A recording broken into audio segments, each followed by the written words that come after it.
Why don't we start off by? Yep. 6:25, It's 6:15.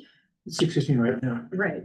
Yeah, so that's. But we should probably make an announcement for I didn't hear you, sir. make the announcement for the interpreter. Condensed. Interpretation is available. Sure. Yes. Are we ready? We're ready. Okay.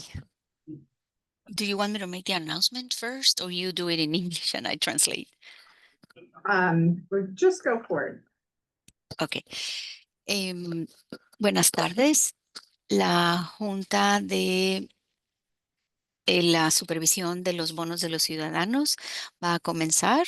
Si ustedes necesitan interpretación, favor de, bueno, en unos minutos me van a dar acceso como intérprete y entonces ustedes van a ver en la parte de abajo un globo terráqueo. Al apretar ahí van a poder escoger el idioma español para tener acceso a esta presentación en español, porque toda la presentación va a ser en inglés. Eso es todo. Buenas noches.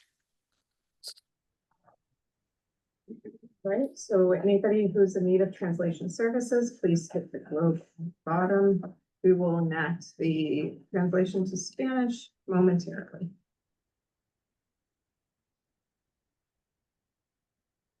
And Miss Giamma just sent us an email saying that she's calling into the meeting and she's, will be here in person a little later. All right.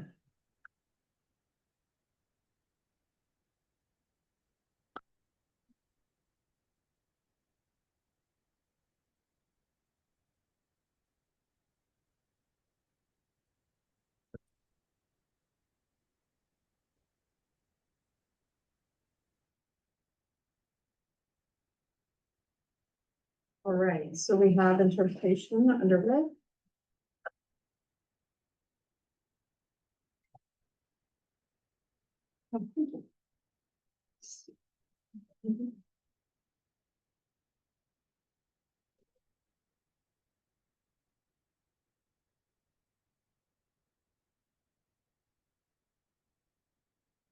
We do have Lynn Johnson remote Yes. currently.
I can't promote a number, so I can allow it to talk. Good evening,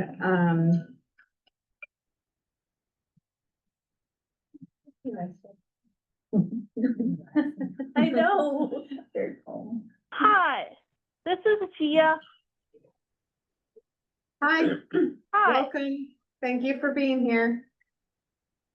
Yes, I'm calling in right now, and I will attend the meeting in person in a few minutes. See you in the meeting. Thank you. I see. Anya's remote. Yeah, she declined, so I Declined what? can, Sorry. to be promoted to panelist, Okay. so I can ask again. Yeah, sure. Yeah. Thank you.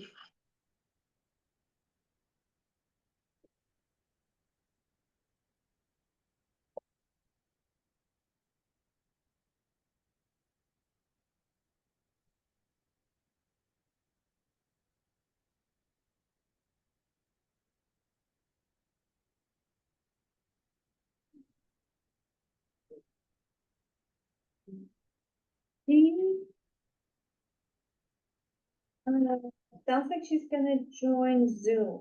Who? Tashi, Anna. Okay. She thought it was the third Wednesday for some reason. But she has an APAC meeting that she's going to as well, so.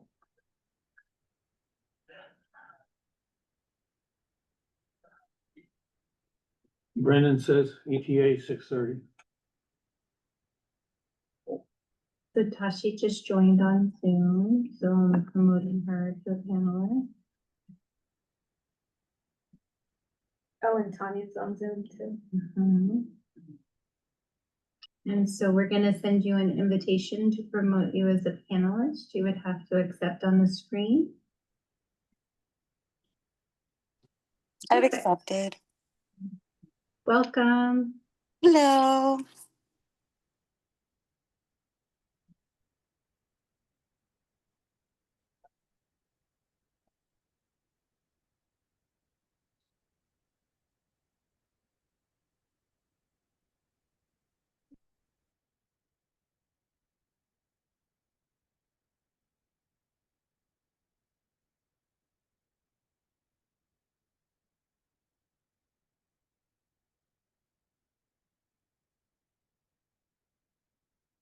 But seeing how close it is,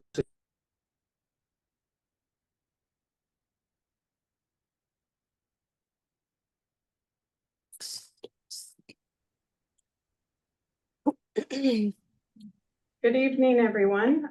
We are still gathering a quorum, so we intend to get going approximately 6:30.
Trustee Smith Bolt is joining us online, and we have Dr. Moses here with us as well this week.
Including the, no. False. 6:30, I'll break everybody. Do we just want to hear reports or what? Say again? This is at 6:30, we'll pause until 6:30, at 6:30, I'll put it to you all. What do you want to do? We can call it for lack of a quorum, or do you want to hear reports? Then we'll discuss it. So. Brendan says he on his way to be here at 6:30, but that's still not the box. We have people that are on remote, and people says they're not gonna be here, we won't have 6 minutes. Not right away. Gia says if she'll show up later, but she said that past it, no, shut up. No. Tatiana says that she will be leaving in about a half hour, 35 minutes. Last night at work. What? She's leaving it. Well, she's remote right now, but she's, Trying to come with her. no, she'll be leaving our meeting. Oh, she's got another meeting going on.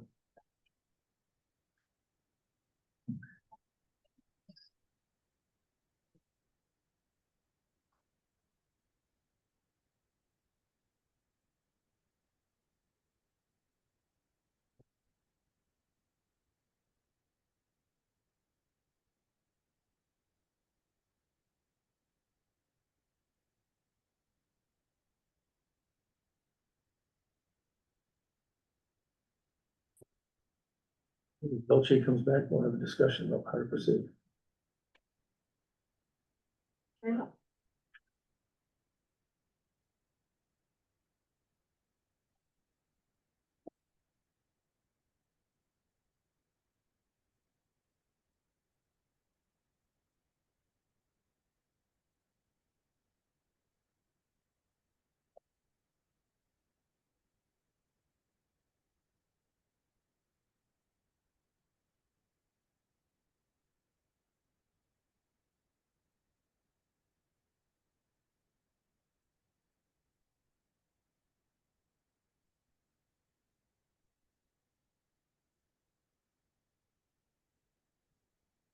Yeah, says.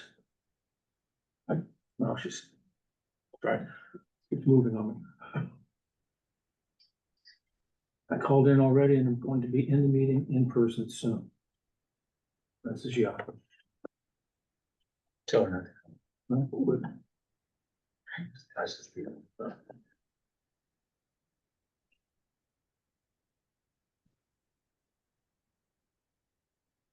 Okay, it is 6:31 right now. We need 6 bodies here to have a quorum. Okay, Brendan says he's on the way. That would give us 5. Michelle says she hopes to be here. Tatiana says she's gonna be leaving even remote. Mhm. Question I've got putting to you all.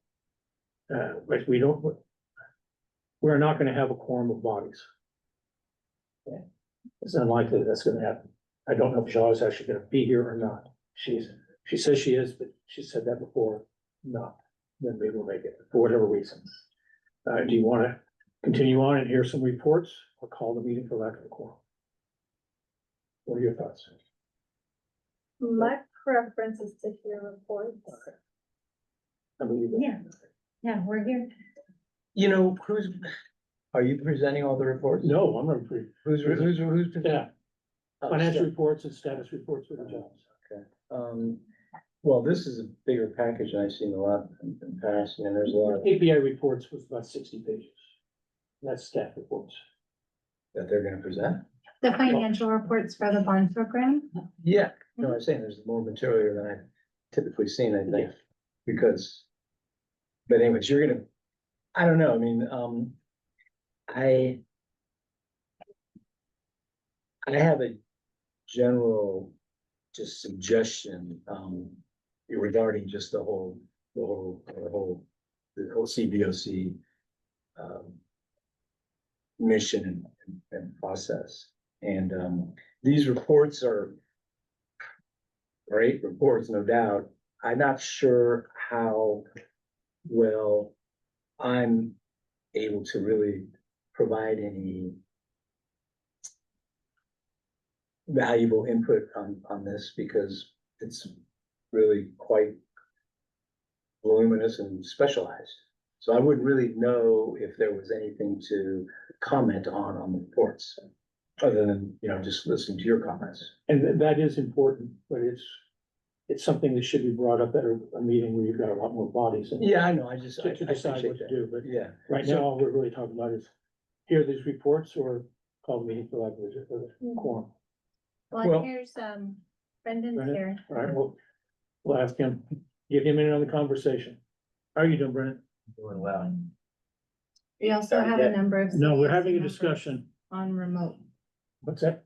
We also have a number of CBOC members, joining us via Zoom, Yes, so. okay. Brendan, so we've got 5 in attendance right now. We need 6 for a quorum. It's not really sure whether we're gonna get 6.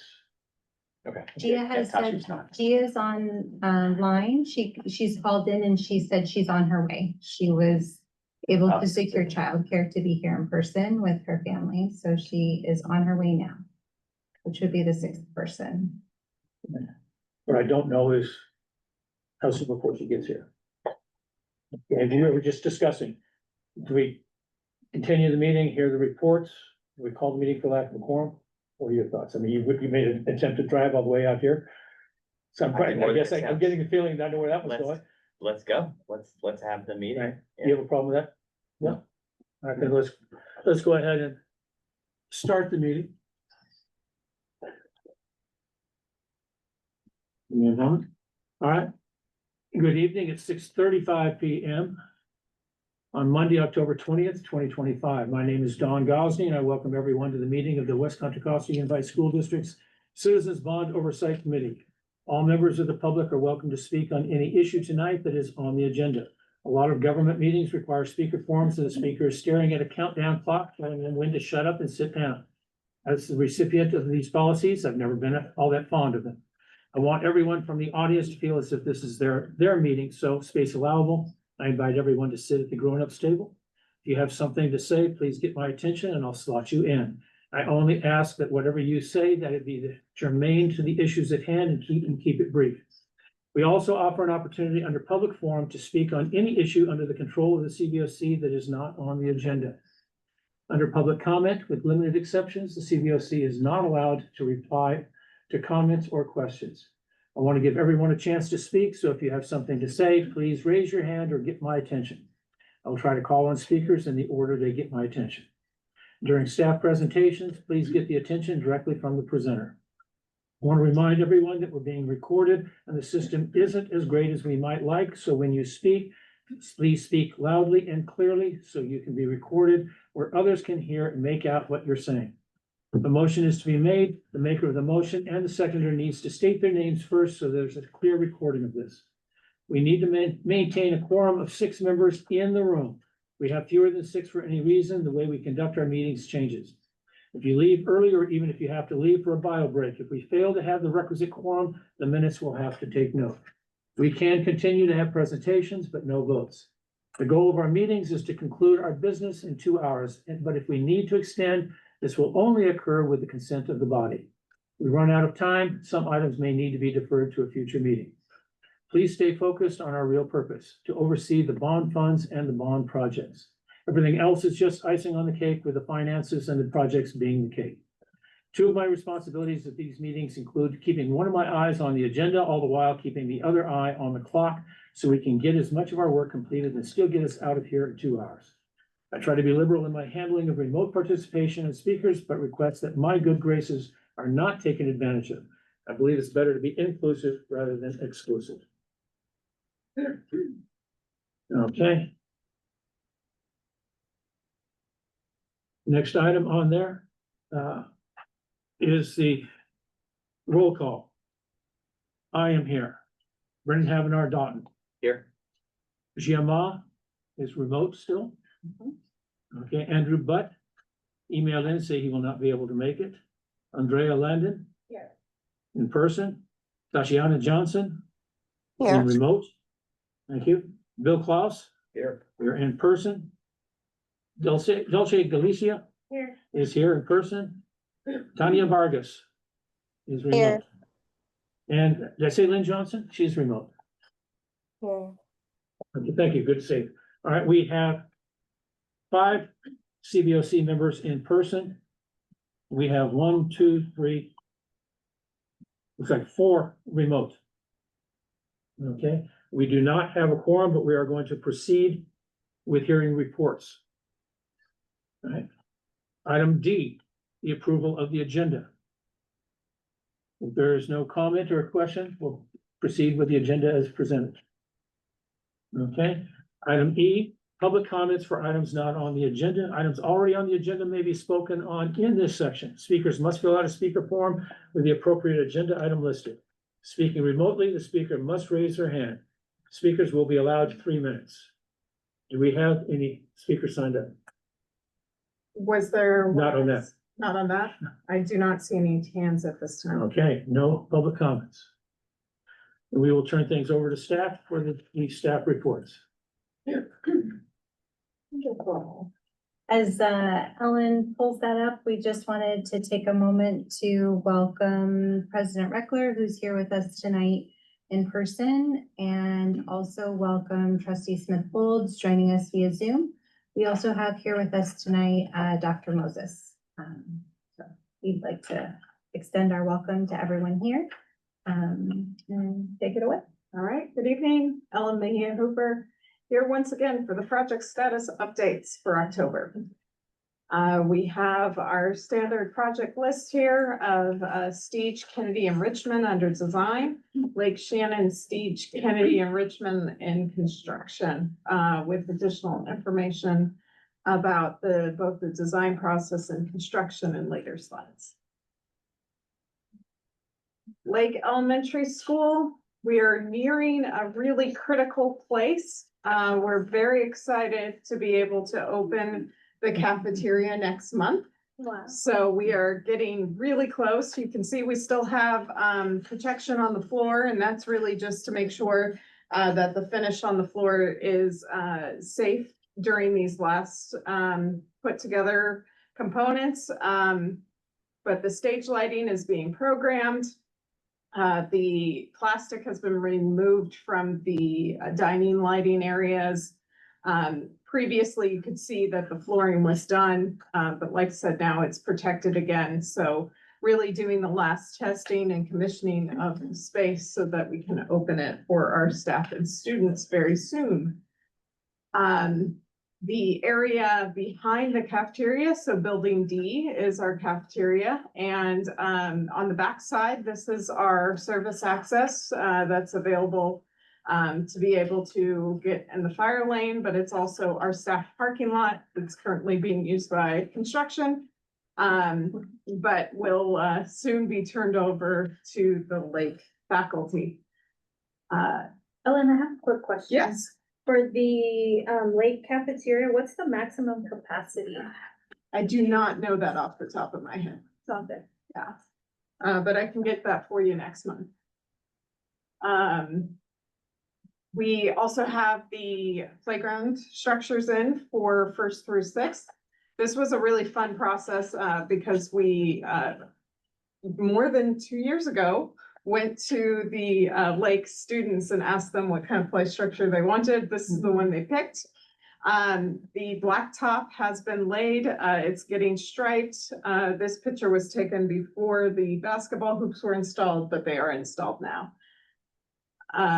Real quick question, yeah. sorry. The blacktop, what material is that? Asphalt. Asphalt. Okay. Welcome. I just wanted to make sure because there's other kinds of materials that resemble that. Ellen, what are the heights of the basketball hoops? Are there different heights or are they all 10 feet? They're different heights. Okay. So we have some that are shorter and some that are taller. So are any of them 10 feet? Yes, Since it's elementary school. yes. Really? We have one set that's at 10 feet and another set that's They shorter. got a couple tall 6th graders. It's just great. They need to strive for that. Yeah, surprising. My son just passed me up, and he's turning 13 tomorrow. So, they get there sooner than you realize. The part of the project that won't be turned over next month is the the walking path and turf field. So that's still under construction. You can see the formwork right here is coming up. So that's the edge of the walking path. So that'll be the concrete, edge band that connects the center area will be artificial turf. The outside will be a painted asphalt, walking path. And then in the back here, there's also a garden planned.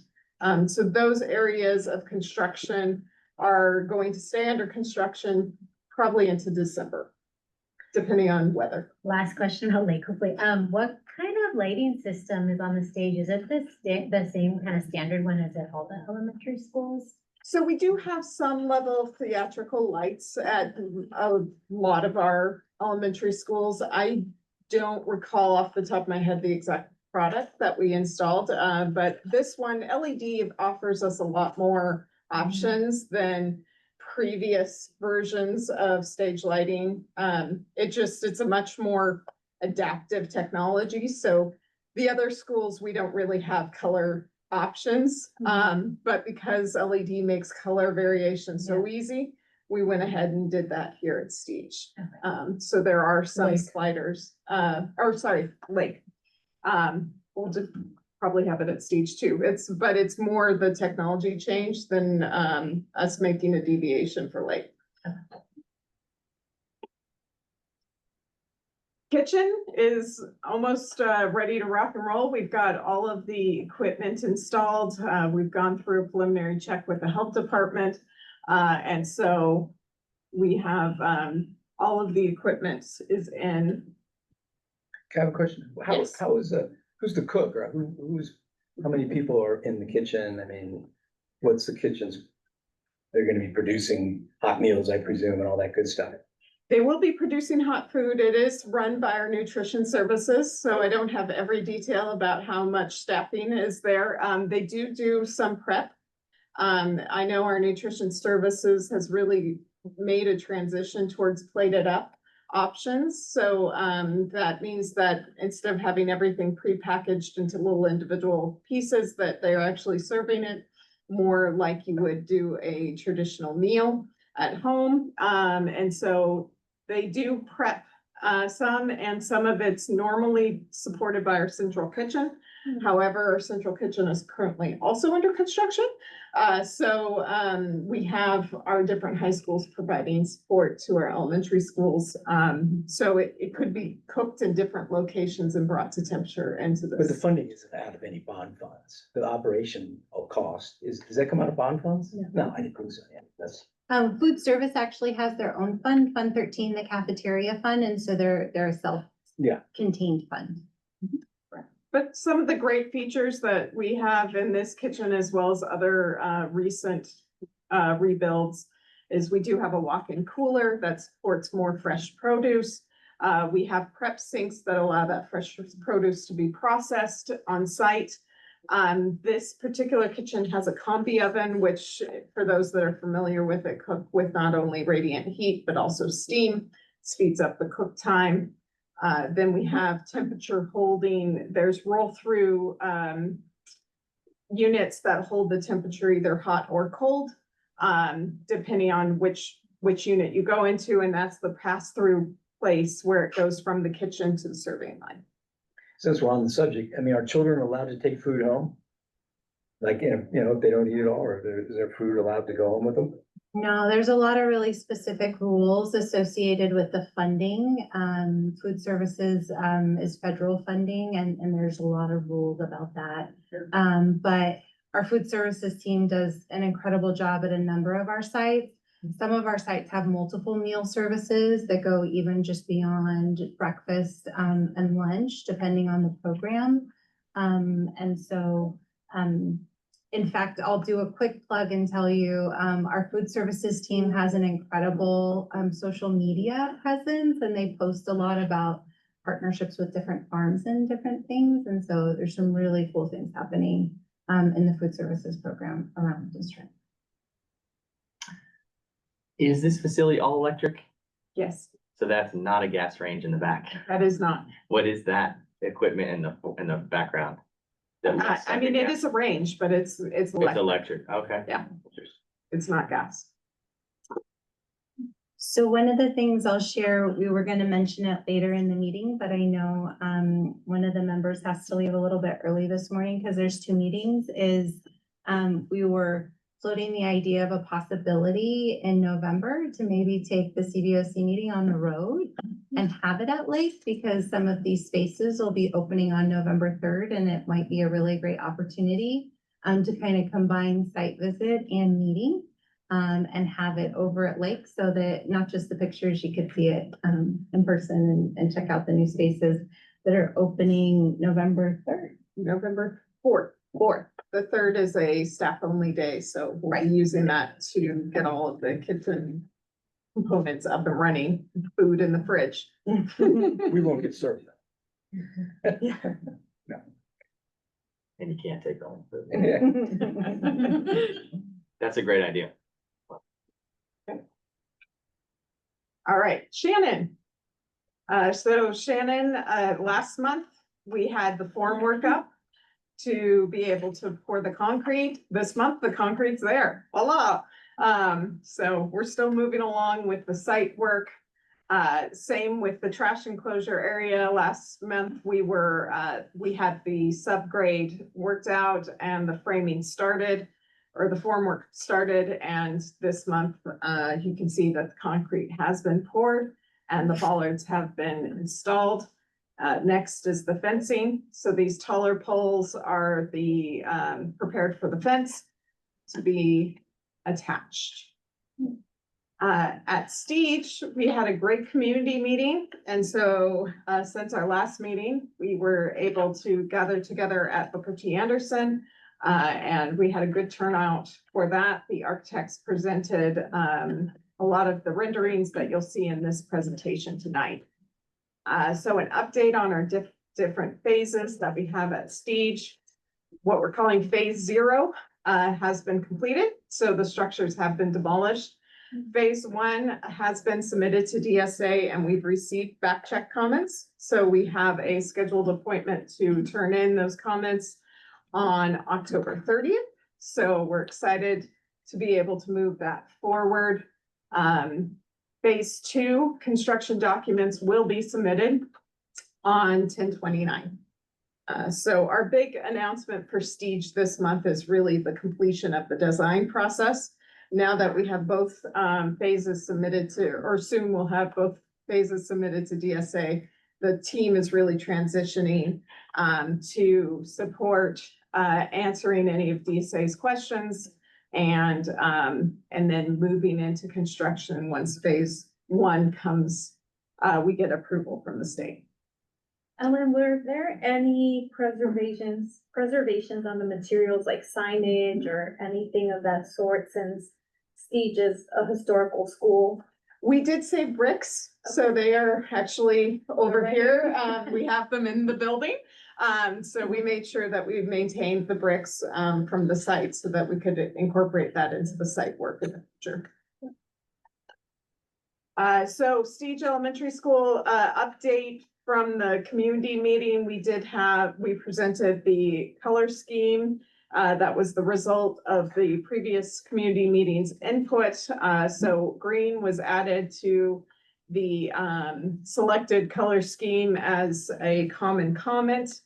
Then we also showed different exterior images of the campus at the top. This is a kind of a bird's eye view that allows you to see the administration building and kindergarten building in the front, moving around to the library and cafeteria space with the classrooms. And the background here, the Trero is along the top, and for orientation, Cypress is on the bottom.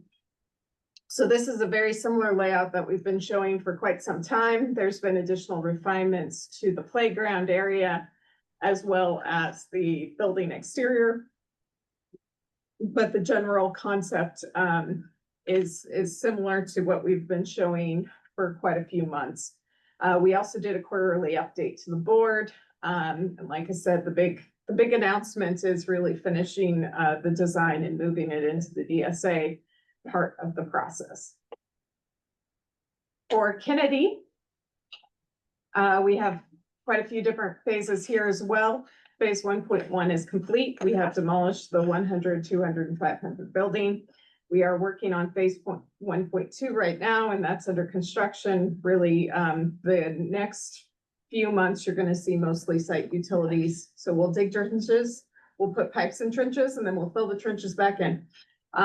So it's not a really great picture phase of the project, just, you know, being aware, you're going to see a lot of pictures of dirt over the next couple months. But that's what it's supposed to be. And then that gets us prepared for 1.3, which is the new 2-story classroom building, and phases 2 and 3 will be following that with the modernization of the remaining buildings.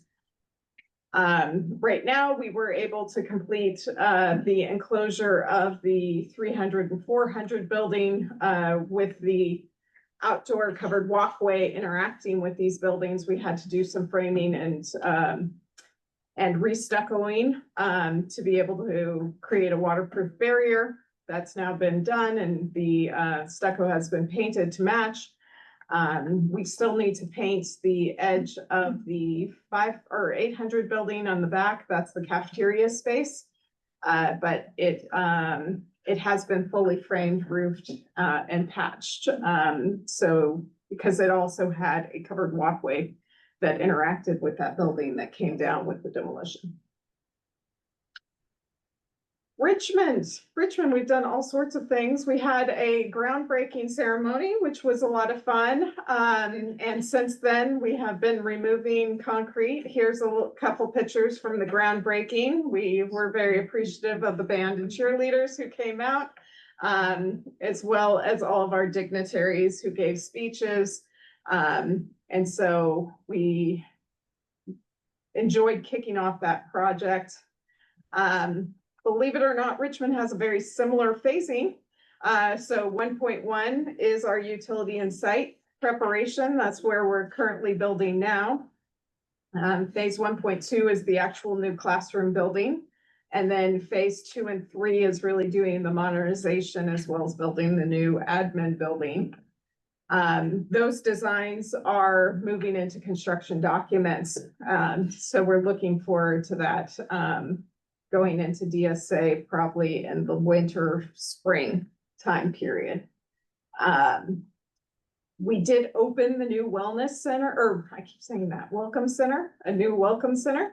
And so this is the new driveway into campus for visitors. The door is right down here. So if you are coming to Richmond High, you need to come to the north side on 23rd Street, and this will be the entrance that will greet you. As you can see, we came a little ways from last month, have the paving and the striping complete, as well as some new signage, and new fence to be able to enclose the parking lot to the Welcome Center. Oh, wrong button. There we go. The front plaza has been removed at this point in time. This was prepared for the rain, so you can see our dirt pile has been covered. But the parking lot has also been demolished to some extent on the Richmond High campus. Oh, there we go. I had one more. So here's the parking lot. Anytime we remove debris from the site, it's sorted by material, so that it's made sure that it goes correct place. And so that's what you see here. And the construction trailers have been installed. So that's the mobilization at Richmond. Quick question, how many new classrooms are going to be built at Richmond High? Gosh, I've got to get more numbers available for you. I do not know that off the top of my head either. It's somewhere between 20 and 30 in that building, but it's hard when both these projects are going at the same time to keep the numbers in my head. Word. But it does include specialty space for the Health Academy, the Law Academy, and music department.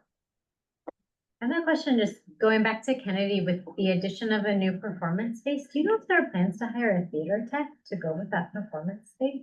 I don't know. I do not know the programmatic side of how they're looking to staff it. Is that a school site decision or is that a decision held somewhere else? I think we're gonna defer just because we don't know and we don't want to give the wrong information. So Yeah, I don't know definitively. I don't know either. Plus I mean, we've still got a couple of years before that'll open. We So have Dr. Moses with us here tonight, so. Welcome, Dr. Moses. I'm Or are sorry, you- it wouldn't let me off. Hi, good evening. I just wanted to provide a little bit of information there. Typically, when there is a theater, there is going to be a theater manager assigned as well in order to take care of the facility. But that will be a decision made once the theater is built to see what's needed in order to manage it. But I would say chances are great that there would be a manager assigned to the theater, just as there are at our other theaters throughout the district. So luckily, we've got a couple of years to figure that out. The timeline for that completion is looking to be the fall of 28. Before I forget, speaking of theaters, the reason I was asking about the lake lighting is that I've noticed at some of the elementary schools, they have great lighting systems, but there's no one on staff who knows how to use them anymore. So like at Nystrom, for example, so this is an amazing lighting system, we couldn't figure out how to use it. So just kind of making sure whatever lighting system is there, you know, that. Yeah, the nice part is that there's 5 presets that are available with this particular system. And we invited one of the theater techs to come over to help us determine the most useful way to create those 5 scenes. And so we did really work with the vendor to make sure that the usability of the system was as simplistic as possible, because we know that we don't necessarily have that kind of background for the staff who work at our elementary sites. So there's some nice sliders, and then there's 5 scenes that are all preset for them. And it's just a touch of the button. All right, so then we of course have our newsletters. And way I didn't want to go, but, okay. Or we'll cheat and we'll use the slide here. So those were distributed out today. And next up, we have the really awesome financial reports. So we do have a thicker packet tonight. When we met in September, due to the holiday, we did not have the financial reports at that meeting. So we bring both sets to you tonight. So the first set of reports that you have in front of you are the data through the end of August. And we have our full suite of reports here with the project detail. But I ask if you'll join me on page 56 of the packet so that we can look at the overall projections that carry us all the way to June of 2029. On page 56. And so that'll be report 13. And so report 13's cover, right? It gives us all of the details. And then under the notes column along the right-hand side, the details follow through the report. So we can see here the big breakdowns. One of the big things that's been updated in this report and the way to kind of read the difference is on page 60, if we look at our variance report. So all of the major headers that you see on the cover are then repeated here on the variance report, because one of the things that we've heard over the years is that it can be really hard to decipher these reports since they're essentially at this point reporting 26 years of the program. So on this variance report, what we have is we have what changed from July of 2025 to August of 2025.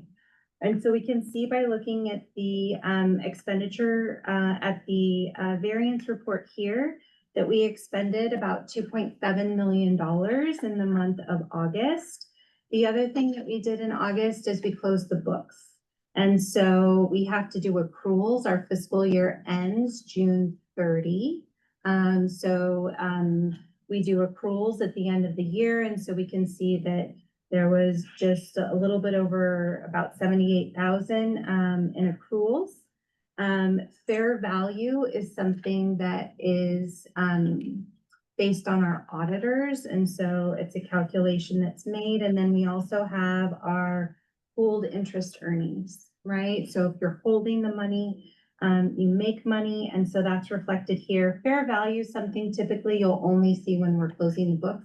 The same with accruals. So that makes this report a little bit special. One of the other big things that we see that's changed in this report is when you look under projected available funds, you can see that as we were closing the books, we also updated our multi-year cash flow and projected forward because we know a lot more about our projects. So as we close the books, we know where we landed last year. We know a lot more about our projects that are moving forward and as they're progressing through design. So we updated our multi-year cash flow, and by updating our multi-year cash flow, we were able to make some projections on anticipated future year interest. So when you do take a look at these numbers, just keep in mind that in this report, we're projecting all the way out to June of 2029. But this is the best information we had as we close the books. We also see under board approved budget that there was board action. So the Pinole Valley High School Hillside Repair Project is not a bond project. And so that's been moved out of the bond program. And so you can see that change in the budget that's made there. I'm sorry, can you repeat what part of the Pinole Valley? So there's a hillside Yes, repair okay. project that's going to be taking place. And since essentially the bond funds were used to complete the building of Pinole Valley High School, the remaining hillside repair has been moved out of the bond program. Thank you. And so that's the big highlight from the August report. As we kind of flip through some additional pages, we see on the next page, page 61, you have report 2. We made it a little bit bigger and easier to read. So now it's not a single sheet of paper. But these grand totals that you see on this sheet, which essentially give you a snapshot for every single site, they tie back to report 2. So all of these reports are integrated. And then on page 64, we get down to the exact expenditure detail because the purpose of the CDOC is to evaluate the expenditures of the bond program to make sure that they're used appropriately. And so we have listing here, all of the warrants, so all of the checks that were issued, as well as a reconciliation of the retention, payroll, and journals that were made for August. And so that completes the reporting as of August 31. Then as you turn the page to 66, we jump into the reports that were at the end of September. So these are the reports through September 30. Tonight, I really wanted to focus on the variance reports because I have some annual variance reports to share with you that I'm really excited about.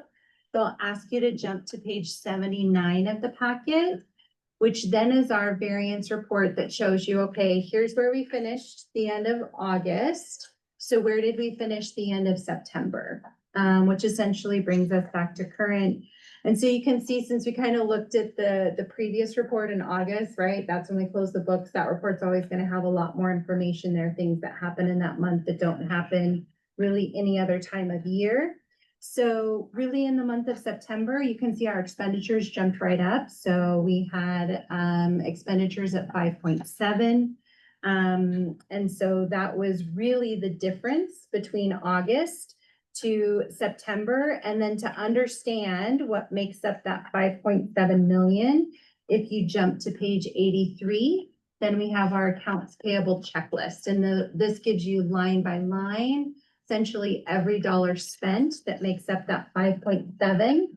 When we look on page 83, we can see the checks that were cut, who they were cut to, which project they belong to, all of the details associated with what month they provided services. Sorry for interrupting, but for the record, we lost Tashiana Johnson about 7 o'clock.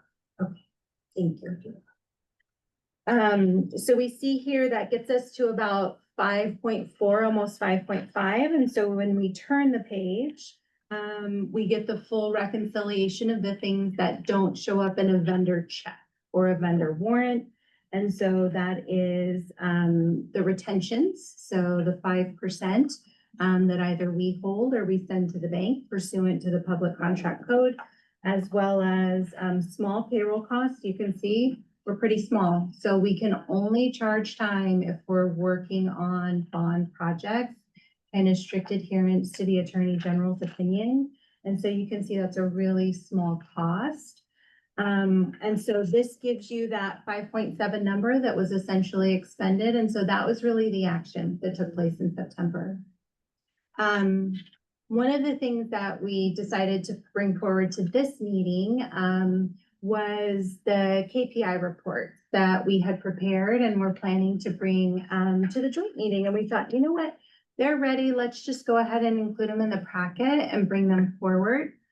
So the suite of reports that we're folding into now, these are essentially annual reports. So we just reviewed 2 sets of monthly reports, and now we're looking at annual reports.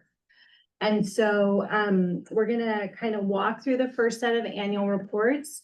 One of the things that changed is that our school district has worked on the fiscal year where we end June 30th and we start on July 1st.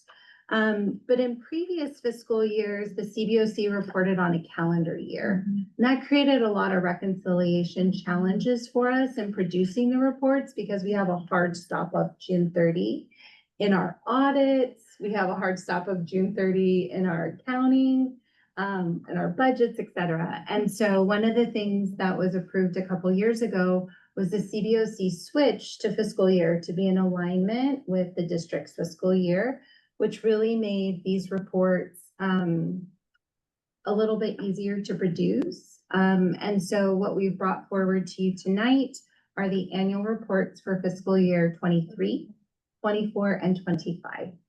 And so the first report is called the Bond Program KPI Summary. This is on page 85. And what this identifies for you here in this first table here, it's one of my favorites, is this is the entire program. You can see it goes all the way back to the 1998 Measure E. And so you can see here when the voters approved it, what was the amount? You can see the latest issuance date, the amount that's been issued. Then you see the tax rate per 100,000. And then we can see what bond issuances still remain, right? And now again, we got in our time machine. We went back to June 30 of 2023. We're gonna hop in our time machine in a couple minutes and we're gonna come to current. But we can see back at June 30 of 2023, we see at that time, we had just issued 75 million of the 575 of Measure R, right? And so this information's there, very similar to our report 13. One of the things that you'll note is you'll see a lot of numbers referenced. And so that'll help kind of guide you through the additional details. So this is the full kind of history of the bond program as it's represented in our financials. I know this is a lot of information. And again, this goes back quite a number of years. There are definitely some notes that are made and some explanations of things. But in the interest of time, I'm going to ask that you jump with me to page 90 in the packet. And so the other thing that we did was we produced a report 13 for you that's an annual report instead of just a monthly report. And we think that this would be an incredible tool to help support the production of the CBOC annual report, because this gives you the entire year in a snapshot and it's in the format that's very similar to what we see on a monthly basis, but it gives us the entire month, or excuse me, the entire year. So on this report here, we can see at the top that it's as of June 30 of 2023, and it is an annual report. So it's a snapshot in time. And then if we jump to the variance report for our annual report, it's on page 94 of your packet. And very similarly to the monthly report we just reviewed, it's in that same format. And it tells you exactly what happened in fiscal year 2023. It shows you where we finished at June 30 of 2022 and all of the transactions that took place kind of over the year. And so we can see by looking at this, the amount that we expended, we can see the interest in the pooled earnings, which have been separated here. We can see that back in 2023, we received basically $9.5 million from the state. And those are funds that are in our Resource 9790, funds that state funds that make our local dollars go so much further. We can see here, we got a PG&E refund. Those are always fun. So every detail's here. We can see when we look at the revenue, that the bond sales schedule moved slightly. And so all of the details of the transactions are identified here. When we look at the budgets, this identifies for you in a single snapshot all of the board approved budget changes that took place that year. So we really thought that by putting this together as an annual report, it would give all of those high level details. And this is something that we plan to continue to do going forward. And so I always recommend, as you're walking through the variance report, to kind of hold the cover sheet of report 13 kind of side by side, because they are aligned, and all of the details from the cover sheet to the variance are right. That's the middle of the Oreo. That's the good stuff in the middle. So as we kind of flip through, you'll see that on page 98, it kind of starts all over again. So now we jumped in our time machine and we move forward to the end of fiscal year 2024. And so it's the same set of annual reports. We think that these would be extremely valuable in supporting, the CBOC's annual report, because it's giving you all of those financial details. And so the KPI report is here. And then if we jump to page 103, we end up at our report 13 cover sheet for fiscal year 2024, right? And so this gives us the big pieces, right? What is our cash balance? What are our projected revenues? What are our available funds, budget balance, and what do we anticipate having in June of 2029? So we've been producing with June of 2029 kind of being our end date for a number of years. As you get closer to that date, things definitely come more into focus as you have, right, more information. The plan is a little bit more solidified. And so on page 107, you've got your variance report from fiscal year 2023 to 2024. So we know that when we looked at our last annual report, we saw how much was expended, and we see that that grew. The following year, the expenditure was about 47 million in fiscal year 2024. And we can see a breakdown of the information that came in. And so this is the information here. This will also tie to the audit report. So one of the big benefits of the financial reports in the CVOC aligning to our district's fiscal year is when you look at these figures, these are going to be the same figures that you're going to see in the audits, right? So when we look at the financial audit and the performance audit for the bond, it has a fiscal year end. And so one of the items of note on here is we can see that there was a prior year audit adjustment. And so whenever you see something a little unusual, you go, okay, well, what happened there? Like there's a story there, what happened? And when you're looking at an annual report, the answer is always going to be in the audit. So these are really tied together in a way to really kind of tell the annual picture, which is again, something we plan on doing at every fiscal year end.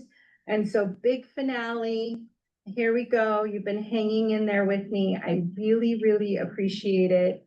We are going to jump to our final flip. All my tags weren't in the right places. I apologize. You know what's so weird is I feel like my pages are out of order here.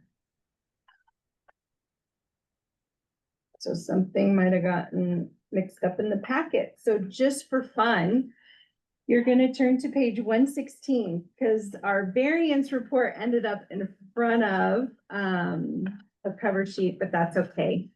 So we can see that when we closed the books for fiscal year 2025, so that was at June 30. And big shout out to the team, business services for all of their support.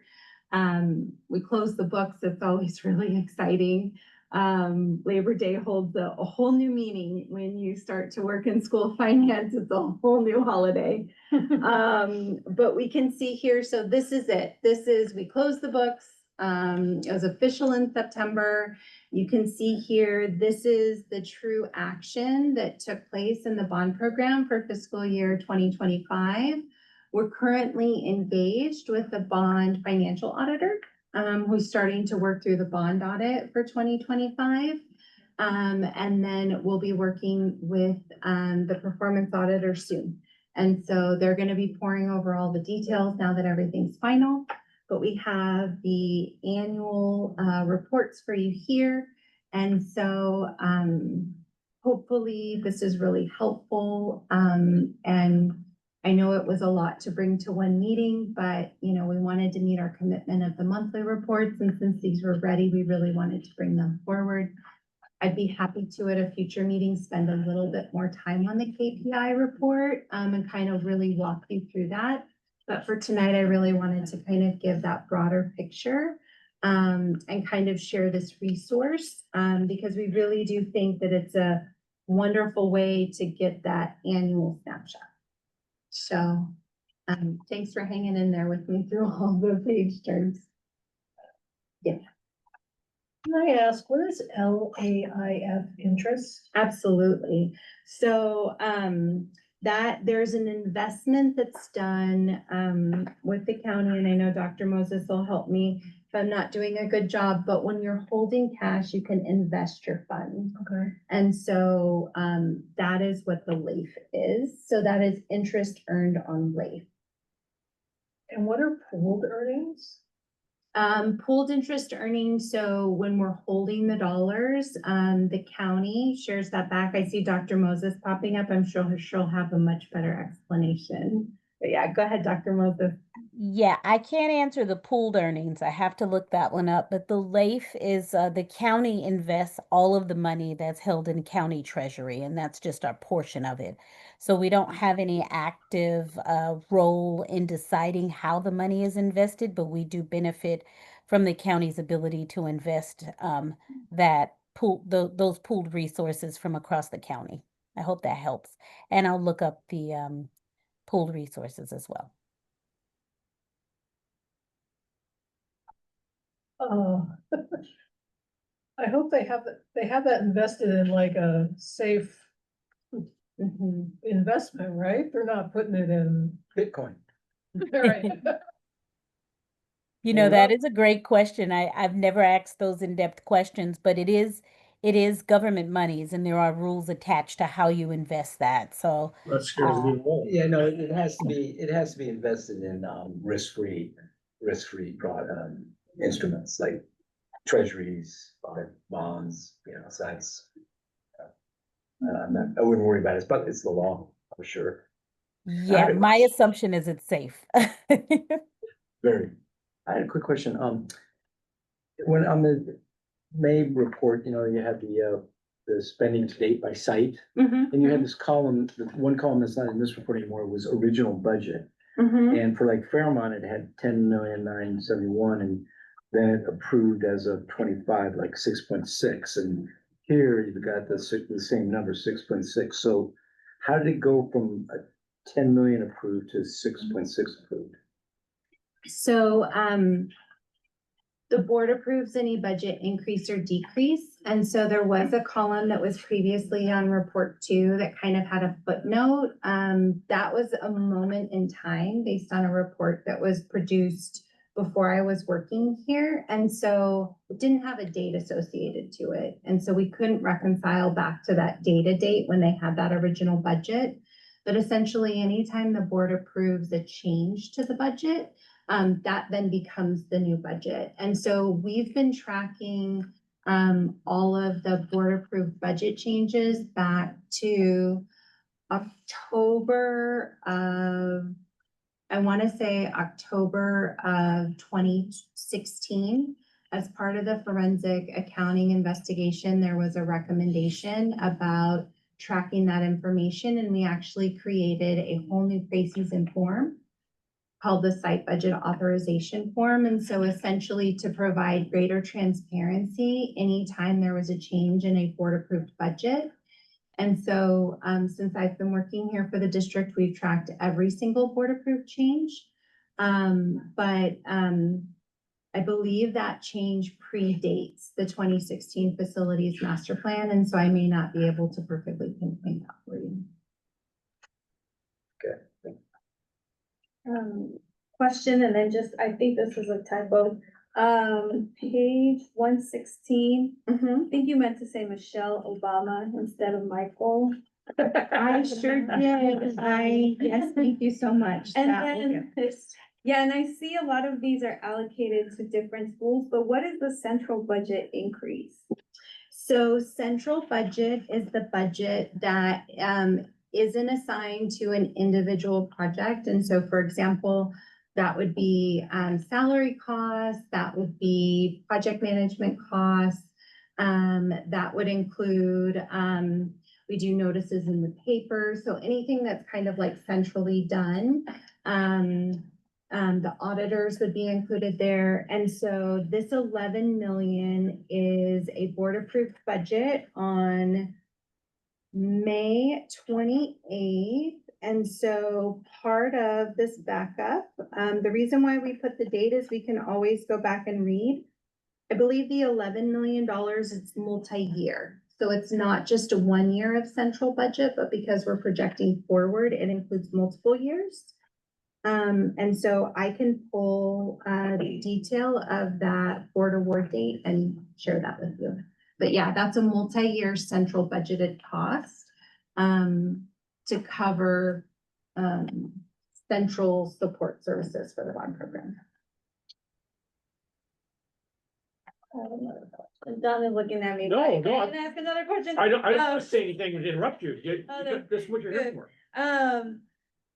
Let's see, page 105, there's the state facility grants. And I think on page, I'm missing on it, but it says, based on approval, how soon do you know if you've received those state grants? Is it a year before, or it depends? I see Ellen is laughing. So we just love it might the be predictability of state grants. So, yeah. Coffers. So the good news is, in November of last year, which I gotta tell you, that feels like a lot more than a year ago. In November of last year, voters approved Prop 2, which put additional funds at the state level. And so we're able to apply for those funds once we have a DSA approved set of plans. And so you essentially stand in line for the dollars. The last big round of funding that we did, I think we've stood in line for up to 10 years. What's incredible though, for example, is when we submit the application as soon as we can. And we submit an anticipated grant award amount. And so the best example I can give you is that we applied for Pinole and we submitted a $16.7 million grant application for Pinole Valley High School. While it was a number of years later, we were awarded almost 24 million. And so the exact amount of the grant is something that gets worked out as you get closer, as they kind of work their way through the list.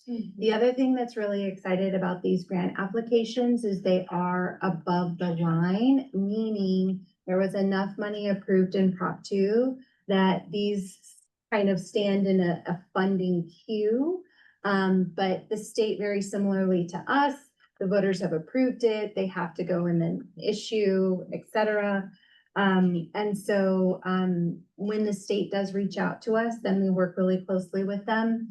The other thing that's really exciting is Prop 2 did some new things with the funding that I think is really going to create an advantage for our district. So we do believe that it'll be additional dollars that we'll receive. And so as we receive these state dollars, and to date, we've received like over 220 million kind of in the life of the program. We put them in 9790.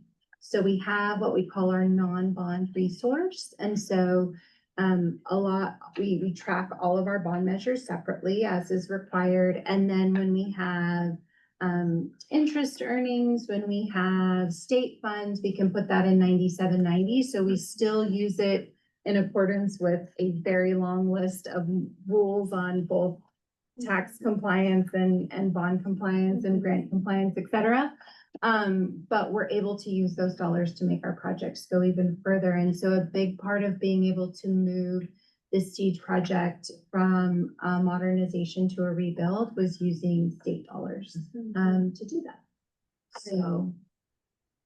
And just so that you know, California is one of a few states that has to have the voters vote to re-up that fund. Most states, it happens like as part of their allocation process to build that pool, but California, that's not.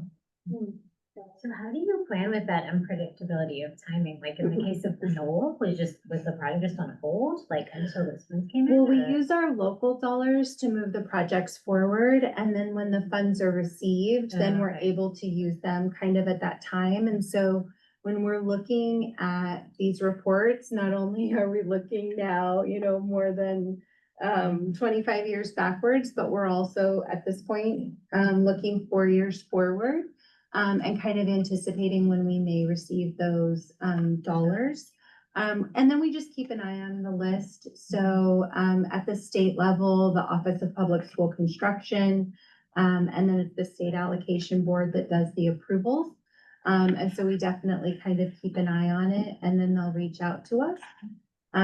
But we do include it on our cover sheet. So as we look on page 105, as you noted, it's note 4. So when we look at our cover sheet that's on page 103, you can see we kind of keep it down here as like an estimated below the line. So when we project our cash balance through June of 2029, it does not include those dollars, because while we're standing in line and we anticipate that we'll receive them, until they're real dollars, we don't include them in the plan. But we do note them so that we can keep an eye on them.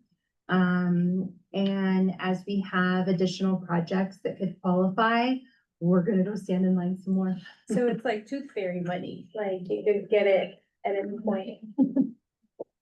I promise you, when we get close to getting it, you'll know, we'll be super giddy. We'll be sitting here very excited like we are when we're like, I went to DSA, like we get very excited. Because you do know, like, you're like, hey, it's starting to wiggle. I think it might be coming soon. Yes. Because as it does get closer, there's more paperwork flurries back and forth and all sorts of things that happen. So we do know when it's getting really close, but there's a long time in between where you're like, come on, Mueller, are you coming in yet?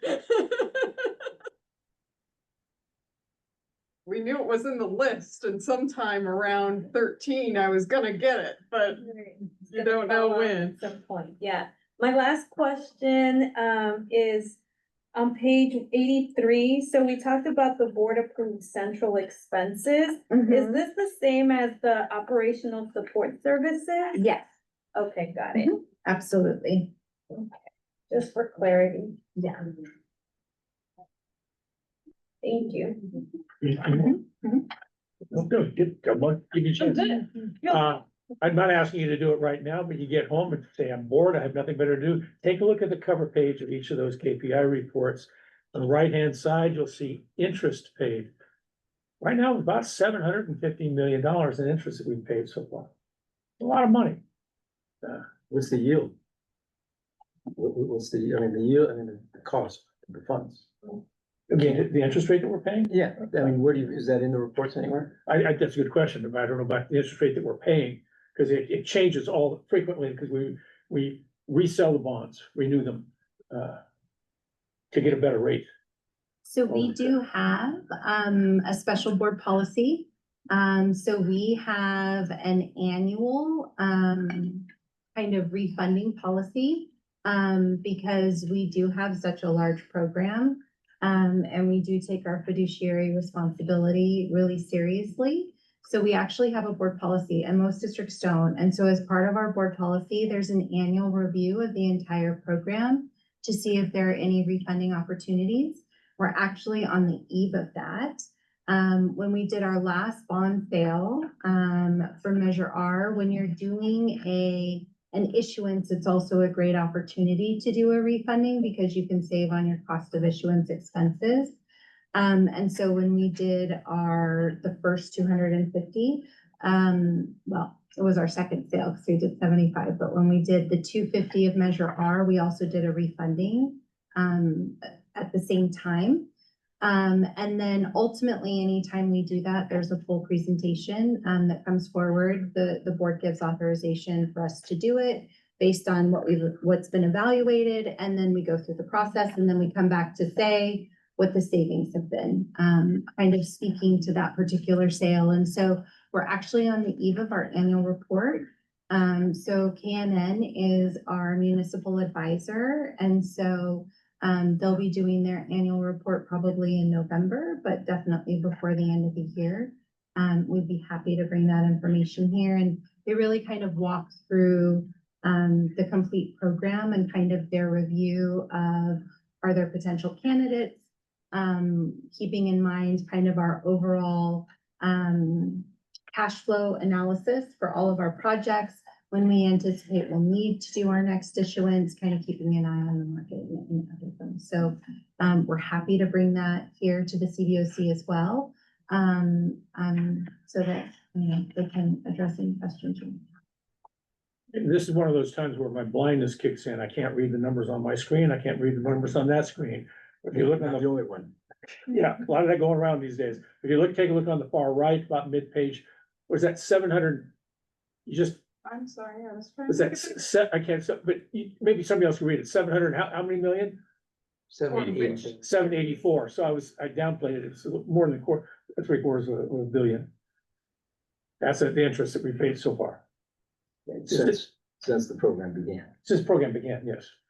So, yeah, I mean, the interest rates are probably pretty darn good. I mean, it's probably more secure than a government, right? Government is doing right now. I mean, they're all secured by your property, Yeah, I mean, and they're all secured property taxes.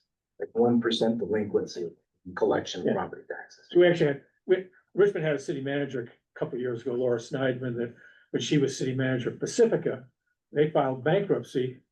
And the debtors came and repossessed most of the buildings, public buildings in the city. Yeah, the city all of a sudden had to pay rent to their debtor for the city hall. And that's what can happen in a worst case scenario when something like that happens, But that has nothing like that would ever happen in what we're doing here. well, I don't think so. No, cause they've got. No, your house, they've got your house as collateral. I mean, that's what I'm saying. All right, any questions, any comments? Last question, so can you just remind for measure D and measure J, because there's Mhm. still 2.5 million and 77.5 million not issued yet Mhm. respectively. Which projects are those? And so are those still ongoing? So it's a great question. So one of the things that's identified in the note, so if you turn to which report are you on? You're on page 98. So if we go to page 99, there is a note 4 that speaks specifically to Measure J. And so Measure J is from 2025. And we can see the note here that on issuing bonds, the district must certify that the tax rate will not exceed $60 per 100,000 of property value. And so there is $77 million remaining to be issued for Measure J. In order to issue those, currently, we estimate that those bonds cannot be sold until about 2034 because of the tax rate limitation. And that future year has remained relatively stable this entire time. It really hasn't moved. And so it's at that time that we would be able to do basically a general obligation issuance for those dollars. And that's really when it would become available. It is possible to access it sooner, but it would be at a significantly higher cost to taxpayers. So there are different ways to do it. But historically, that's not something that we've done because we understand that it's a significantly higher cost to taxpayers. And so those Measure J dollars, that 77 million we've known, are basically sitting out in that future year. And at that time, we would be able to sell them very similarly to how we've done kind of the historical issuances. And then at that point, those dollars would be available. Okay, and is that the same for Measure D, the 2.5? Yeah, so Measure, you can see that really is like $2,500. Oh, it's Yeah, it's a 2,500. tiny amount of Okay. money. And so we usually really just speak to the future issuance of J. And so, yeah, so, and then we have the 250 left for Measure R. Does your group do any projection on property value increases? So there Collections, is, increased collections. so there's kind of an assumed kind of conservative rate for assessed valuation that's done. But I definitely think we should let them come to describe a lot more of those details. Who is them? Yeah. Our municipal advisor can, my apologies. I have one question about the AP checklist is where we see some of the change orders documented. Is that right generally or no? So you Where do those probably, pop up? so you probably see the change orders documented on the project status reports. Which, because on what you would see on the AP checklist is you would see the amount we paid in the pay application, which would But it wouldn't be. include, so. It wouldn't Yeah. distinguish it as a So if change you order. would like to have a report of change orders by project, we'd be happy to provide it. We do take all change orders to board. And so, we have that information for every, board agenda where we've taken it forward. And then for the auditors, we do put together kind of a fiscal snapshot of all change orders that were approved within the year. So if that's a particular set of information that you like, we'd be happy to bring that information forward. Yeah, I think I would be interested in that. In any change order, every change order, no matter what the value goes to board, or is it We threshold? do. So by public contract code, what it says is that, the board shall approve any change order essentially greater than 10% of the contract value. What we do is we take every single change order to the board, and we have a table that goes to the board that identifies really the original contract amount. It identifies the change order. It also identifies the reason code for the change order. So was it unforeseen? Is it required by a utility? Kind of like a agency required? Was it district requested? Was it errors and omissions? So we put the reason code for the change order. We also provide a description of the change order and the crises, and then we provide the cumulative value. So that you can see the individual value and percent for each change order, as well as how that affects the overall contract cumulatively. In addition to kind of going above and beyond the requirements of the public contract code out of transparency, we also very specifically with our board, and I'm not sure that I've ever seen this with another district, is anytime a change order is going to exceed that 10% cumulative, or anytime a change order is greater than 250,000, we bring that as a separate item to the board and as an action item, and really present the item to speak really about kind of hitting that 10% or having such a large value. Our other change orders, we actually even separate bond from non-bond change orders.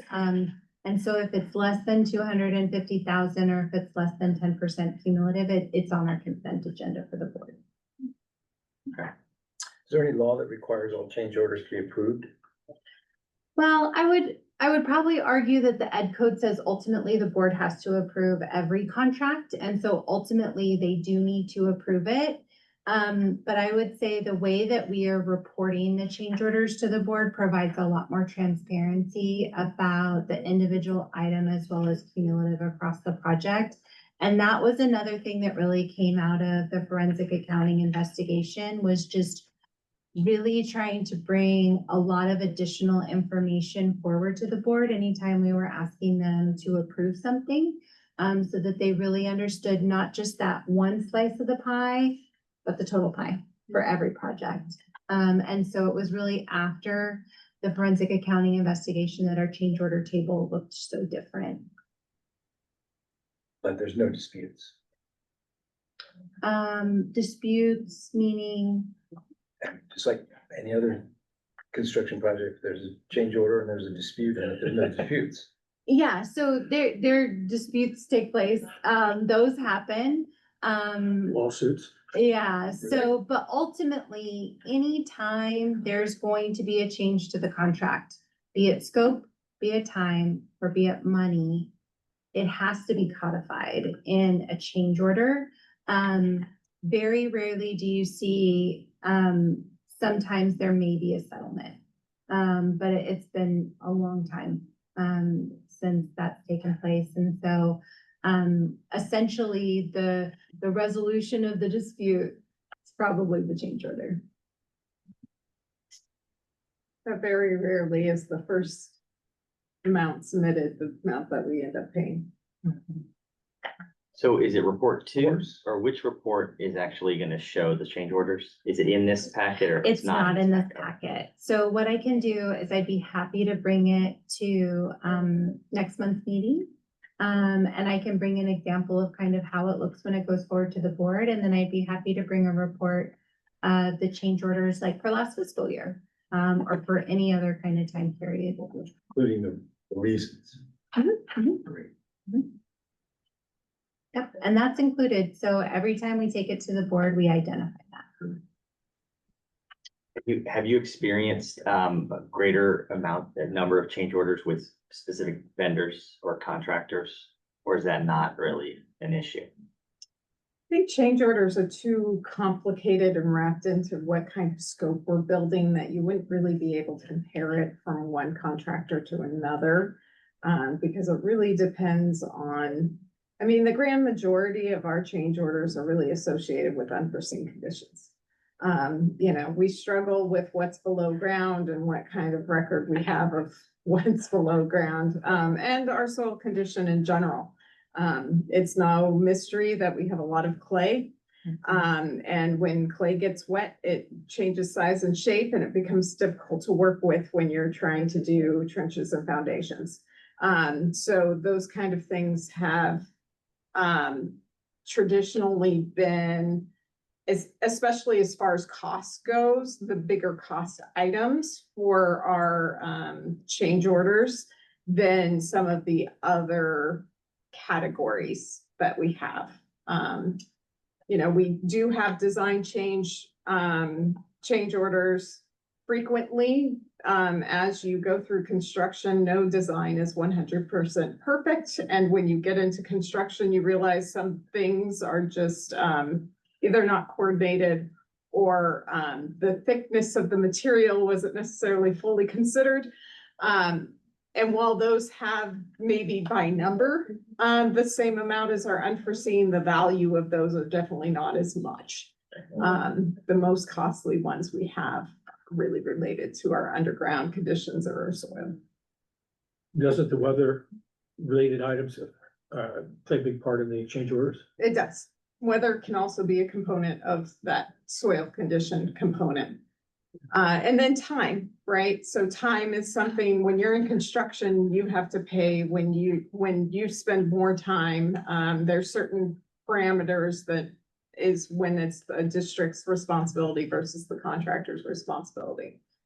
And so that can be a piece there as well. I was running a project in one of the refineries where the people designing the small bore gas piping to the furnace didn't talk to the people designing the 5-foot rectangular ductwork occupying the same space. So that caused a massive cost difference there and change order. And so, the attorneys were involved with that one there, especially since it was one engineering firm making the same mistake, just these people weren't talking to these people. It's never simple. So, do we have any further comments from the CDOC or anybody from the public? I don't see any hands. Okay. Going on to the consent items here, and just very briefly, item G, the records request log. Tanya asked about it last time, so I have not been including it in the packet because there has not been a change to it in more than a year, since September of last year. This time I put it in there just so you can see it as an example. So you again, get bored, take a look at page 124 and study it. Okay. Item H is the meeting calendar. I is the rolling attendance log. And we're gonna pull item J just a moment because somebody wants to discuss that, but item K was a copy of the report made to the public and the board from 10:08. If there are no questions on these items, with the exception of the meeting minutes. I wanted to raise something up on the calendar, if I may. All right. So we did reach out and we were looking at a potential rescheduled date for the joint board CDOC meeting, and we did talk about October 29th. I don't have confirmation for that date yet. One of the things that I wanted to propose, November is a short month. We'll be here. But for a lot of our families, there's a week of no school, and there's a lot of travel. We also have Veterans Day, and then depending with elementary, parent-teacher conferences, etc. And so one of the ideas was the Wednesday that's available in November is November 12th. Because there's a board meeting on the 5th and there's a board meeting on the 12 plus 7, 19th. Yeah. So, oh, there you go. I thought I just looked at that. And so November 12th, it is the day after Veterans Day, but it is a Wednesday. But we will have just opened up late. And so we were thinking November 12th might be a really good day to have the joint board CBOC meeting and to host it at Lake. And we could start the meeting by doing a tour of the TKK facilities, seeing the new NPR, the kitchen, you know, the space, the play structures, kind of how Lake has come together. The only area that wouldn't be open would be the turf and the walking circle at that point, but we could kind of start the meeting that way and then just have it at Lake that night. And so, and then because that's Wednesday, and then the CBOC meeting is the following Monday, is it maybe one meeting? And so just a couple of ideas that I wanted to propose and throw out there for the month of November, just knowing how tight it is in November. And so if you guys had any kind of feedback or thoughts about that, I'd be happy to share that back with the superintendent's office. We just think it might be a really nice way to take a site visit and a meeting and put it all together and gather to kind of see the work and really connect it to the different presentations. So just wanted to bring that forward to all of you tonight. I will try to reach out to the entire CBOC and see what their thoughts are on that. What's the agenda on a joint meeting? So, How much is it split, half and half, or what is it? so there was an agenda setting meeting with Mr. Gosney, and it was President Reckler and Trustee Inyana. And so there was an agenda that was put together for the joint meeting. The date is being rescheduled, but the agenda itself was put together and shared out. So I'm sure if everyone was amenable to it, we could just add some time to kind of start with the sidewalk and then continue on through the agenda items.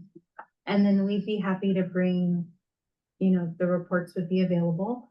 But we wouldn't propose to add another agenda item. We would just meet all of our commitments for reporting for the month so that you would have all that information. If it was consolidated into one meeting in November, so just as a thought. Is the time set, or is there a preference on time for that meeting if we did it at Lake? So I think the time was always planned to be 6:30 because that seems to be the time when we have a quorum with both sets. And so what was proposed for the joint meeting was 6:30 to 8:30. One of the things I'm concerned about is that time of year, 6:30 is dark. She's amazing. She does prior proper planning for everything, so she's already tested it out a little bit. Right, well, one of the requirements that we have is any place that has a path of travel, you need to have 1 foot candle worth of lighting. And so what our area of refuge in the end of this project is going to be on the turf field. So the playground spaces have 1 foot candle of lighting, which isn't a lot, but it's enough to see what's going on. And all of the walkways at Lake have exterior lighting that will be more than sufficient to be able to experience the space. Just pointing out, in working in heavy construction, you know when the sun comes up, you know when it goes down. Right. We work, but for this time of year, well, actually, for every day, the sun sets 1 minute earlier. 1 minute. Okay, so whatever you thought you saw today, we're talking about almost a full month from now. Right. Yeah. And so we're talking the sun setting 25 minutes earlier. It might not be the best time for exterior pictures, But it certainly is safe to walk around and the parking lot has lighting as well. So, you'll be able to get into the buildings. The pictures inside will be much better than the pictures outside. But you will be able to make out what's going on around you on the exterior. Daylight savings is November 2nd, so it'll be essentially a 5 o'clock sunset. Right. 5:02. Yeah, no, it's definitely going to be dark. One thing that excites me about a school site CBOC meeting is the potential to invite community members and parents from that school. Is that a possibility to do kind of a direct promotion or some type of, you know, partnering with the principal to identify some of the folks that have contributed, are engaged on campus? The door, it's just the wind, so sorry, I'm Oh. looking past you just because of the door, so we did check the calendar, I believe it's a minimum Casper. day that day, and it's definitely always a great opportunity, I'm just gonna turn it up. We think a lot of people would love to come, and then, you know, it being a joint meeting, it's a good opportunity, we're talking about a lot of great things. And just a great opportunity for everyone to see the site, because we essentially would have just opened it, the previous week, and so. Giant carrot to get people to come in. right? This would be the first opportunity probably for our parents, unless they were there for the parent-teacher conference and somehow managed to wander over the NPR. This would be the first opportunity for them to be able to see that space. And certainly the first opportunity to get the behind the scenes of the kitchen, if anybody was interested in it. I know our food service group, we took them over there to check out the equipment and things, and they were very excited about the design.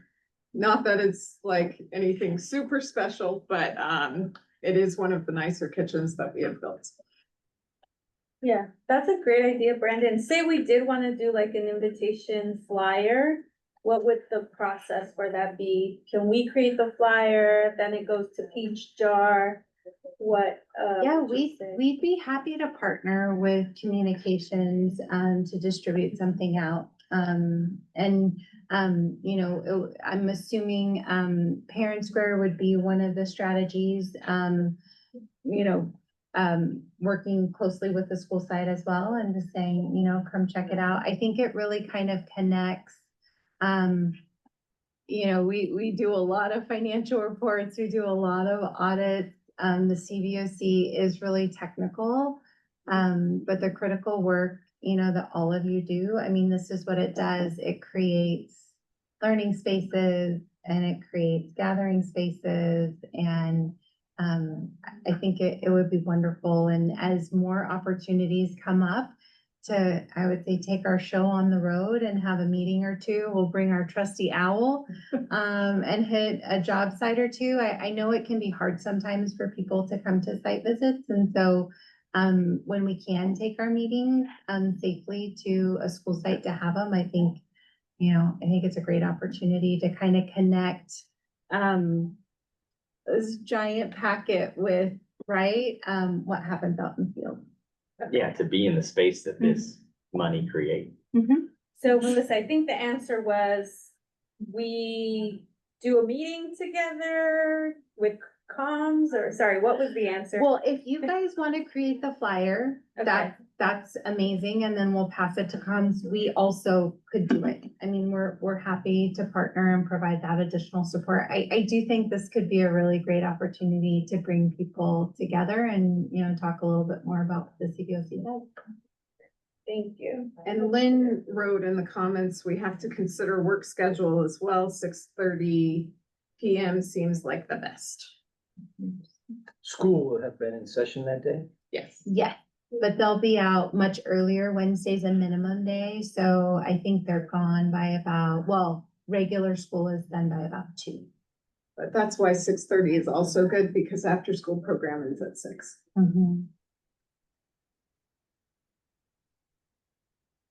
Anything else? Okay, back to the consent calendar item with the exception of measure J. There's no questions or problems, which is accepted those items. Another quorum. Sorry? You don't have a farm here. We don't have a quorum, whether we accept a calendar. I mean, I don't think you can. I'm sorry, I can't hear you. I don't think you can. And we won't consider any of these items in. We'll just defer all of these items to a later date. Definitely on the minutes, we can't do anything on till a later date. Okay, we were going to discuss item L, the annual reports. Tatiana was supposed to give us a little bit of report. I don't know, Brendan, if you have anything to add on that, since she's not here anymore? I don't have anything to add right now on the annual reports. Okay, I did send her my section this morning. all right. I asked more than once for her to share with me the items, what was included on those little slips of paper. And in fact, just a few days ago, she said, get back to you tomorrow morning. And I just haven't got anything. Otherwise, I would have put it all in here. All I have is my little slip of paper, right? Right there. So I don't even know what was assigned to everybody, but it'll come up at a later time. All right, item M, site visits. I just wanted to report that we did have a site visit of Richmond High School. And several of our members joined in. We got a lot of hand waving. We're gonna do this over here. We're gonna wrap the building around over there. But it was good to see see the site before they started some of the demolition, especially outside. Okay. Any questions or public comment on the site visit? I don't see any. All right. Yeah. Bear with me, I need to write a few things down. We got to Okay. meet the awesome music teacher there. Andrew Wilkie. Nice. Okay. Item O is a chairperson report, and bear with me, please, this is gonna be a little bit lengthy. We all know that as a result of the actions of Board President Reckler, Trustees Smith Folds and Gonzalez Hoy, I've been banned essentially from being a part of the CBOC for 2, possibly 3 years. Now is not the time to go into much details about why they felt the CBOC, the district, and the community would be better off if I have little to no impact on the oversight of the bond program. I am, however, going to provide a brief historical lesson and spell out exactly what their actions meant. About a dozen years ago, we had a prominent CBOC member that was seeking renewal of his membership. He and I served as co-chairs of the audit subcommittee. He would take out quarter-page ads in the newspapers advocating to voters that they should reject any and all of the district's bond and parcel tax measures. He was the chief business officer for Making Waves Academy, a charter school, where he advocated that the district's students attend charter schools instead of district schools.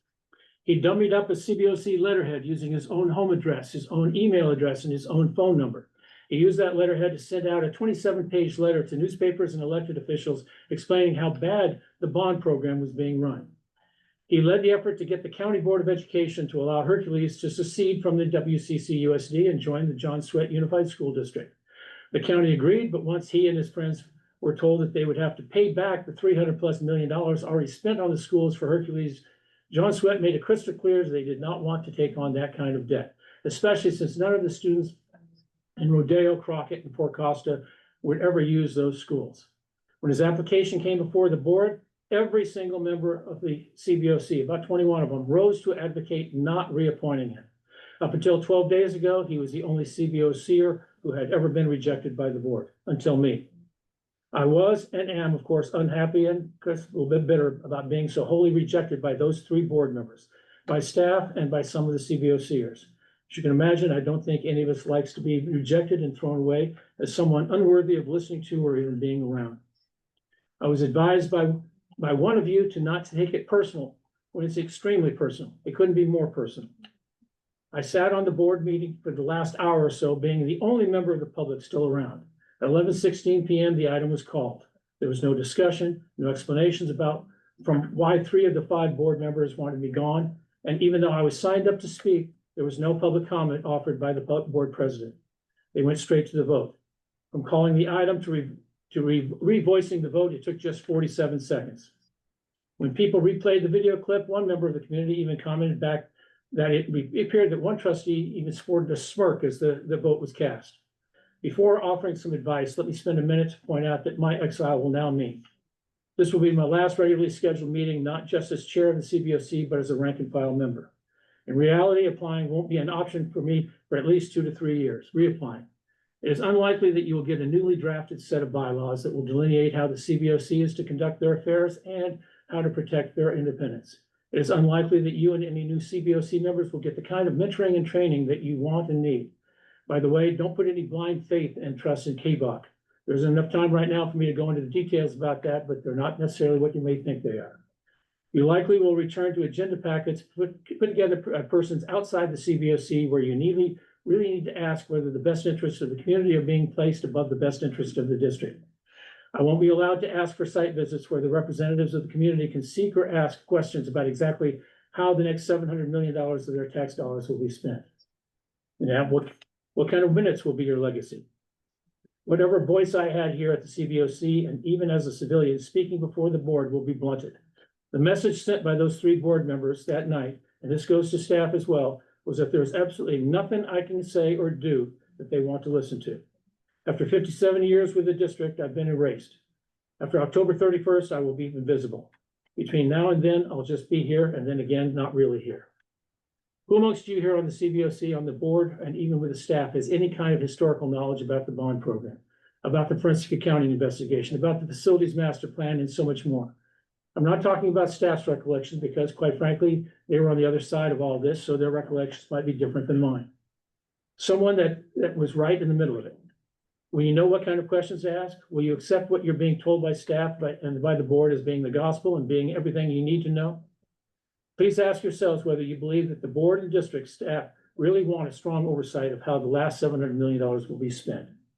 And now for a bit of advice. I've spent the last 55 years in senior management on various committees and projects. I was appointed by Congress and served for 13 years as the chair of a committee advising the Department of Navy on the environmental restoration of the Point Mullady Naval Fuel Depot. We were held up by the Secretary of Defense nationwide on how a committee should be run. I've served on numerous city, school, and district and community committees to work for the benefit of our community. I was a part of a congressional roundtable appointed by Congressman Ron Dellums. Served in senior leadership positions in my union for 55 years, where even now I'm the second most important member of that union. By the way, we're the largest, most powerful building trades union west of Chicago. I was in senior management positions on billion-dollar construction projects, building and maintaining oil refineries here in the Bay Area. And now comes the advice that extends from more than a half century in management. First, this isn't the TV show where the now president made millions of dollars telling good and decent people, you're fired. In the real world, it's a much better practice to take the employee that you may have a problem with and work with that person to correct whatever mistakes are being encountered. There are always exceptions, of course, failing a drug test, sexual harassment, theft, safety violations. The errant employee is a known commodity, whereas the replacement is totally unknown. Take, for instance, whomever it might be, if they can find someone that they appoint to fill the current and upcoming vacancies. How long will it take to train them, to educate them, to mentor them to the point where they will be a valuable asset to the bond program and the community? And who amongst you will do that? To those of you who have joined in the past 6 months or a year, how much do you know compared to how much you need or want to know? To that extent, one of the trustees graciously wrote to me, and I quote, "I did hear serious concerns from CBOC members, community partners, and staff regarding your approach in recent months, your interactions, tone, and demands of staff." Keep in mind that the words from this trustee, that there were multiple CBOC members reaching out to this trustee, multiple community partners, and at least one of the 2 staff members we deal with. They didn't just have problems with me, but they made the effort to reach out to the trustee to voice their complaints. Did any of these people, including the 3 trustees who voted to throw me away, make any effort to address their concerns with me? No. Am I such an intimidating person that I invoke fear? God, I really hope not. How am I to address the demands of staff if I have no idea what those demands were? I asked for the suite of financial reports that the CBOC had been asking for years. I asked for site visits, and I asked that the CBOC be kept in the loop about public meetings and events. What else did I demand that was way out of line? I'll never know, and maybe neither will you. How is anybody supposed to correct a problem if they're never made aware that the problem exists? Take the time, make the effort to reach out to help make things better. Don't confuse real life with a TV show thinking you'll make millions off of telling another human being you're fired. I have to wonder why anyone from the community would ask to serve on a district committee or to volunteer their time and efforts. Wasn't it just a meeting or two ago that you asked me to put on the joint meeting agenda a discussion about the lack of respect community members and employees seem to experience when dealing with the board and the district staff and employees? I tried to be as inclusive as I could, accommodating each and every one of the CBOC and even staff. I'm not asking for a response here, but please be honest with yourselves when you mentally answer this question. When I have reached out with questions to both CBOCers and staff, and if they were here, to board members asking opinions and even polling, how many times did you respond to my emails and texts? How many of you shared with me a mailing address or a phone number? I'd use my own resources, but even that was nearly half of you were as being difficult to reach out to. Trustee Reckler has made her feelings about me clear for several years, so I sought out from the other two trustees that voted me off the island, and one actually responded, and I'm thankful for that. Accusations were made, and when I asked for clarifications, possibly to explain or rebut them, there was no response. I heard nothing from the other trustee. When I asked each of you, could you tell me about your issues with me? I heard from one of you with comments. I'm thankful for that and promise, and I got a promise from two others to meet me this Friday morning so I can learn their thoughts. Aside from those three, I heard nothing. Again, how is anybody to learn how to be a better person when they're met with silence? I asked those two trustees for them to agendize a reconsideration of the vote. So at the very least, there could be a public discussion and the public might weigh in. One trustee flat refused and the other did not respond. One last piece of free advice. Earlier in the meeting, understanding reports, I spoke of the need for the CBOC to be an independent body. The Ed Code and Prop 39 ballot language even spells that out. Part of that report pointed out the fallacy of having the very people whose actions are being overseen by the CBOC deciding who gets to oversee their actions. And when a couple of hours later, the most active overseer is fired by the board. Kind of ironic, isn't it?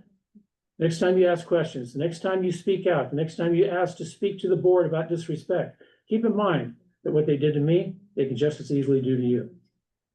Including here, the room is full of youngsters, so I wouldn't expect you all to recall back in 1962 when former Vice President Richard Nixon lost his senatorial bid. In his concession speech, he famously told the crowd, well, you won't have Richard Nixon to kick around anymore.